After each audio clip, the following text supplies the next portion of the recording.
held a public consultation regarding the draft SPHE curriculum, and in that proposed curriculum it says that students should recognise their privileged status as a white person, a male or an Irish person. So I'm just wondering, where's the evidence that white Irish people have a privileged status in society?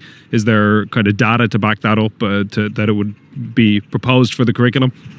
Minister, if you want to say a word or two as well. Yeah, well, I think I've already addressed that question with you, Ben, insofar as I think primarily what is being suggested is that on any occasion where you are in a stronger position than another person, we would invite, within our schools always, we have a philosophy of support and help and guidance for each other, looking out for each other, minding each other. And it's not a question of privilege, it's a recognition that at various points in your life you might be in a stronger position to help somebody who is not in a position to help themselves. I'm very sorry, Minister, because you said this before. You say it's not a matter of privilege, but it literally says privilege in the draft curriculum, and I'd love to hear Ms. Forster's thoughts on it, because as the person overseeing all of this, I think it'd be interesting to hear her thoughts. And I have no issue, but just in terms of privilege, in terms of how you interpret it, if you are in a stronger position at one point and you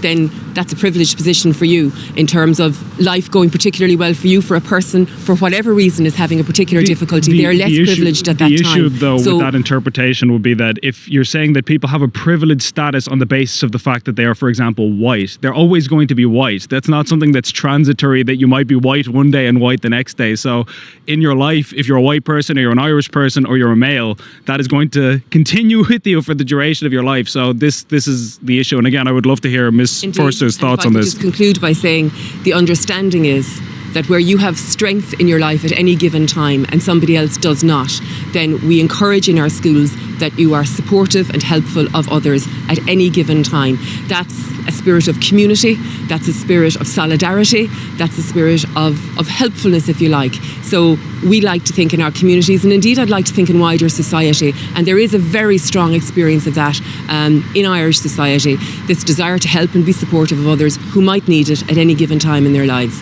And Arlene is very free to. And building on what the Minister has mentioned, that's exactly the understanding of the reference in the draft specification that went out for consultation.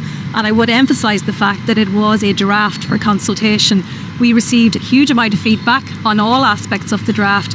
We're currently working through that data. And our plan is to be with our council for approval of the finalised specification in March next year. So I would emphasise, Ben, it was out for consultation. We take account of all of the feedback that we receive, and we use that feedback as the basis for finalising the specification. Sure, but the fact that it would be, but